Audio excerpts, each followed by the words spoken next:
पाकिस्तान का झूठ बोलना उनके डीएनए में है, वो बोलते रहेंगे। सच्चाई दुनिया को मालूम है, सच्चाई टीवी के ऊपर आ चुकी है, सच्चाई वीडियोस में है, सच्चाई सैटेलाइट इमेजरी में है, जो कि इंडिया ने बार बार दिखाई है।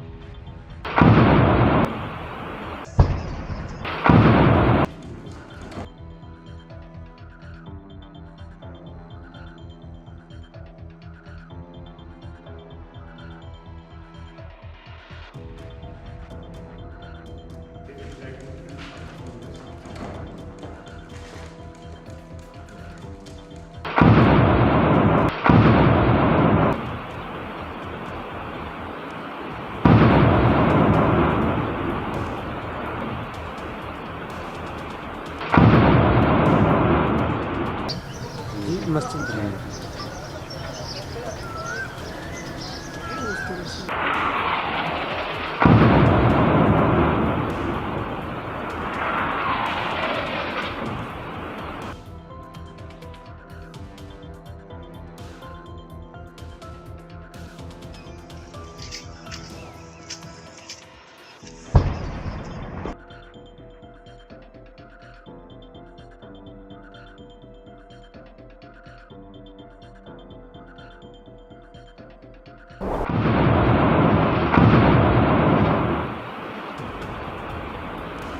पाकिस्तान का झूठ बोलना उनके डीएनए में है, वो बोलते रहेंगे। सच्चाई दुनिया को मालूम है, सच्चाई टीवी के ऊपर आ चुकी है, सच्चाई वीडियोस में है, सच्चाई सैटेलाइट इमेजरी में है, जो कि इंडिया ने बार बार दिखाई है। सच्चाई ये है कि उनके 14 अगस्त जो 2025 का जो 14 अगस्त था उनके इंडिपेंडेंस डे, उस पे उन्होंने 138 जो गैलेंट्री अवार्ड्स दिए थे, जो कि उनके ही समा टीवी ने अपनी वेबसाइट पे नाम पब्लिश किए थे, और वो तमाम 138 के 138 गैलेंट्री अवार्ड जो हैं वो पोस्थुमस, यानी कि उनके शब्दों में शहीद को दिए गए थे। और 138 शहीद तो वो मानते हैं जिनको उन्होंने गैलेंट्री अवार्ड दिए। अगर गैलेंट्री अवार्ड 138 को दिए, इसका मतलब कम से कम 400 से 500 उनके मिलिट्री कैजुअलिटी जो फैटल है वो हुई है, यानी कि उनकी जो जान गई है। तो ये कहना कि नूर खां पे थोड़ा सा गिरा, एक ड्रोन गिरा, थोड़ा सा कुछ नुकसान हुआ, नूर खां तो आग के बवाल में, आग के बबूले उधर उड़ रहे थे, उनके पाकिस्तानी सिटीजन ने उसके वीडियो बना के अपलोड किए हैं। और 11 एयर बेसिस को, रडार साइट्स को, उनके जमीन के ऊपर हवाई जहाजों को, उनके रिटायर्ड एयर मार्शल ने खुद ये को बोला है ऑन टीवी कि बोलारी एयर बेस में उनका जो एवेक्स है वो इंडिया की मिसाइल से हिट हुआ है। तो पाकिस्तान का झूठ बोलना उनके डीएनए में है, वो बोलते रहेंगे। सच्चाई दुनिया को मालूम है, सच्चाई टीवी के ऊपर आ चुकी है, सच्चाई वीडियोस में है, सच्चाई सैटेलाइट इमेजरी में है, जो कि इंडिया ने बार बार दिखाई है। तो इसका ये कुछ कहना मैंने नहीं रखता, सच ये। और मैंने अपनी किताब जो ऑपरेशन सिंदूर पे जो मैंने किताब लिखी, उस पर मैंने पूरी डिटेल अगस्त में लिख दी थी।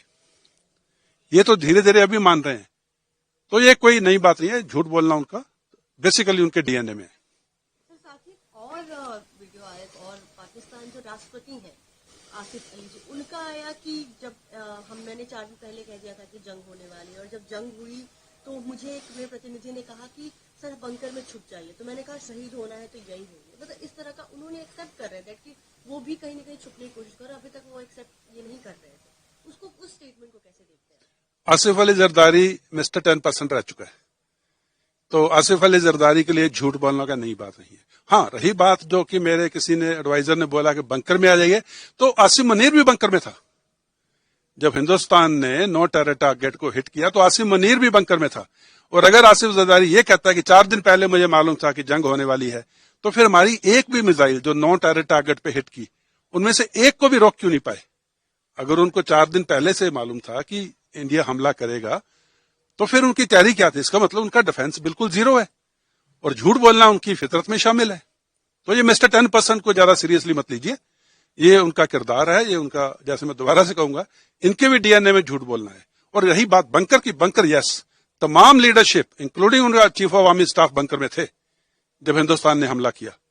सिर्फ उनके जो सिपाही थे वो खड़े थे मरने के लिए।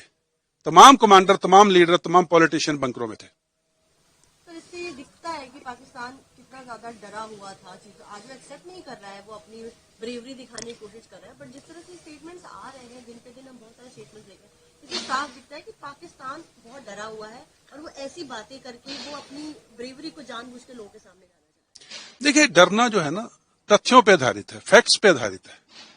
इंडिया की मिलिट्री माइट और पाकिस्तान की मिलिट्री माइट का कोई मुकाबला नहीं है। इंडिया की इकोनॉमिक माइट और पाकिस्तान की इकोनॉमिक माइट का कोई मुकाबला ही नहीं है। इंडिया की डिप्लोमेसी और पाकिस्तान की डिप्लोमेसी का कोई मुकाबला नहीं है। इंडिया की जो पॉलिटिकल विल है, जो हमारे देश की पॉलिटिकल विल है, उसका और पाकिस्तान में तो पॉलिटिक्स है ही नहीं है। तो इसलिए डरना उनके लिए स्वाभाविक है, उनके लिए डर का माहौल अच्छा। अभी आपने देखा कोर कमांडर की कॉन्फ्रेंस में उनका चीफ ऑफ आर्मी स्टाफ और सीडीएस और पता नहीं अपने आप उसने क्या क्या बना रखा है, वो एक बुलेट प्रूफ शीशे के पीछे बैठा है कोर कमांडर के कॉन्फ्रेंस में अपने जीएचक्यू के अंदर।